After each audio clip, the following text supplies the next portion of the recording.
work long hours. I was working 5-hour shifts. I was falling down a lot. It was about 8 or 9 months after I had my surgery. I couldn't move the machines around. I couldn't do my job. I was lucky that they kept me. But I had upbeat personality. I was really nice, so they kind of worked with me. Now I'm doing great. So I've been there long enough that I'm pretty much the lead. I'm not a manager or anything like that, but I'm leading my night crew closing most of the time. So I am a closer, which means I do a lot of the closing shifts. So my work shift means I'm moving a lot of the heavy machinery around. I'm sweeping, I'm mopping, I'm doing a lot of heavy duty stuff. So, when were you diagnosed with PN or peripheral neuropathy? They didn't actually find any of that after my surgery. They didn't diagnose me with my foot drop syndrome. They didn't diagnose me with the neuropathy pain, with anything until I want to say 4 to 5 months after I had my surgery. So I had to go in regularly for checks. It was first every couple weeks after my surgery, and then it was once a month after my surgery. They were kind of hoping things would improve. Your surgery was in your spine, correct? It was my C6, C7. So it was May 7th, and then 1 month. So it was June 7th of last year I had my surgery. So it was about, I would say it was 4 to 6 months after that is when they diagnosed me. Did you have an accident causing you to need surgery, or how did they find out you needed surgery? To be honest with you, it's still a question mark.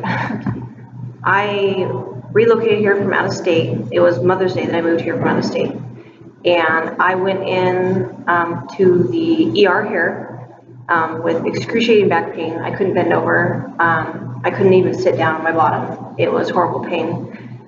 They treated me like a drug addict. They said, here's your pain pills. We looked at the x-ray, couldn't find anything wrong with you. And it was a horrible situation, absolutely horrible. And I went in once a week for about a month. And they did an x-ray every single time, didn't do anything more extensive than that. And finally one day I woke up, had a major seizure, and my mom took me to the hospital and chewed the doctors out and said, there's something wrong with my kid. She's not a drug addict. This is not correct. There's not something right. And still the only reason why they decided to do more extensive tests was because I had a seizure. And that's when they found out that my disc had actually herniated 3 different ways into my spinal cord. And they kept me for about 5 days before they decided to do surgery for it. They said that they were hoping it would improve on its own. But at that point, my left leg was dragging back behind me when I walked. I was using a walker. I was assist. I was a full assist at that point. I wasn't doing anything on my own. So after 5 days, they kept me. They did the surgery, and I still was using a walker after the surgery. I wasn't walking on my own. So you would say that your PN has highly affected your life, your activities of daily living? Oh yeah, it extremely. They said that if it had gone any longer, that I probably would have been in a wheelchair. It was a miracle. It was a miracle. But it's still frustrating though, because I get still kind of weepy thinking about it though, because I didn't realize how serious it actually was. I look back on it, my whole left leg, I didn't have any feeling in any of my toes. Absolutely no feeling in any of my toes. Yeah, I have my cool little swanky, my leg brace, which they waited, it was about 6 or 7 months after they diagnosed me with it, 6 or 7 months before they decided to even do a brace on it, when I was falling 2 to 3 times a week, flat on my face, So I went from the walker to a cane, falling down 2 to 3 times a week. I was hurting myself, actually physically hurting myself, not on purpose. I was falling down, I was bruising up, I was scratching myself, I was hurting myself worse than, I don't know how I didn't break a bone or anything like that.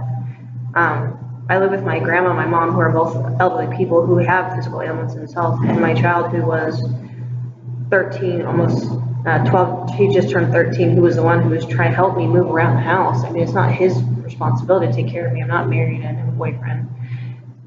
Little tiny, like 800 square foot house, you know, not set up for just a disabled person. And he was the one that was trying to pick me up and move me around. So I kept going back to the doctor, and I'm not sure why they didn't do anything about it anytime sooner, but they just kept saying, oh, we're gonna hope it's gonna improve, because there's not a lot of research that's done on this, and I'm so young. And they just kept saying, well, we just, you know, keep up at it, keep up at it, keep up at it. And you know, keep up at the exercise, or keep up at trying to walk, keep or trying to walk on your own, keep using the cane, keep letting us know how it's going, make sure you're eating right, make sure eating right as in just regular healthy food. Being healthy, you Yeah. know, just being healthy. Did they tell you there were certain foods you shouldn't eat or you No. should eat? No, I was doing research on my own about, I had tried niacin, I had tried B12, I had tried apples, I tried oranges. I mean, I tried everything that I could, and they basically said there isn't anything. It was like a waiting game. It was a waiting game. And did they, you mentioned that they gave you painkillers in the beginning, and then after your surgery, did they continue to do that as you were progressing from the walker to the cane? I was on Percocet. I was on Tylenol, I was on ibuprofen, I was on lidocaine patches, I was on the at one point, I'd actually had my nerves burnt off in my back. I mean, we were throwing everything that we could at it. Now I'm not on anything. I take Tylenol every once in a while. I actually get telescopic migraines from having it fused. Mm-hmm. And it's been a whirlwind, an absolute whirlwind. How would you say that condition affected your mood? Did you feel depressed? Did you feel the weight was on you, the weight on your shoulders? Well, right now I'm still living with my mom and my grandma. I'm actually in the process. We found a room to rent. So in about 2 weeks, we've got a set out date, which I never thought was going to happen. I'm finally seeing somebody, which I never thought that was going to happen either, because here I am, 36 now, thinking my life is over. Who is going to want a deformed woman who is, I mean, you know, if I hide all my braces and hide my scars and hide this, and great, no, she's beautiful, but here I am, you know, sometimes like my walk, when I walk, it's so noticeable that we joke about it at my work, because people kept going, oh my gosh, are you okay? You know, what's wrong with your leg, or what's wrong, why are you walking like that? I start going, oh, there's trolls on the ground. Oh, trolls on the ground, you know, so people would stop asking if I was okay. Mm-hmm. So now everybody that I work with knows that, you know, I just have a sense of humor about it, because I got sick of people asking what's wrong with me. Mm-hmm. So when I started saying, oh, there's trolls on the ground, everyone knows that, oh, her back must be bothering her today, or, oh, it's okay, her knee is just given out, or because my knee issues with it because of it now too, you know. Mm-hmm. Nobody's gonna want me, or I felt like my life was over. I wouldn't say so much depressed, more as just like, I'm gonna get through. What promoted the success that you have today? Definitely exercise. I've gone through 3 rounds of physical therapy, and whereas I do feel like I've gotten more motion through my physical range of motion. There we go. I've gotten more range of motion through my physical therapy. I have not gotten the strength through my physical therapy.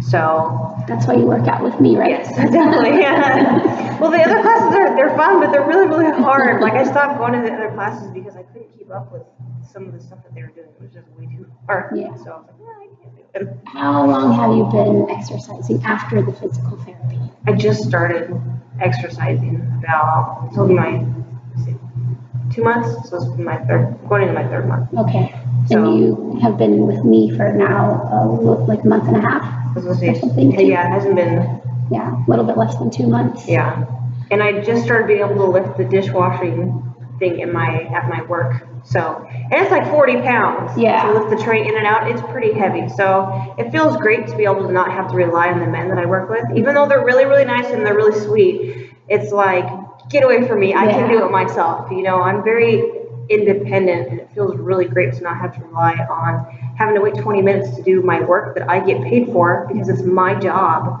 I'm getting, Things like that. What type of exercises? I think weights mostly. It brings me back to the time also where I feel much more spry. Is this yoga? No, it's the next room. I did wrestling and cheer back when I was in high school, and I did cheer for another reason, but I really enjoyed doing wrestling, which I did like weights because weights go along with wrestling. But I felt a lot younger and more spry in my youth.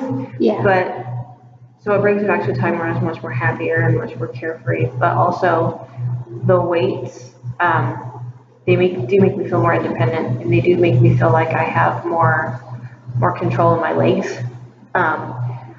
Not in my neck, because my neck and my arm, this left side, I think I'm just gonna kind of always have problems with it, and that's something that doctors didn't bring up to me. That's something that is kind of a well-known fact with having my neck fused, but they do know about that. But I do feel like I'm able to walk more distances, and I think it's kind of helped with just with what I need to do on a daily basis. So in contrast to that, what type of exercises, if you were to come across someone who's barely starting out with an exercise program and they have the same condition as you, what would your best advice be to them?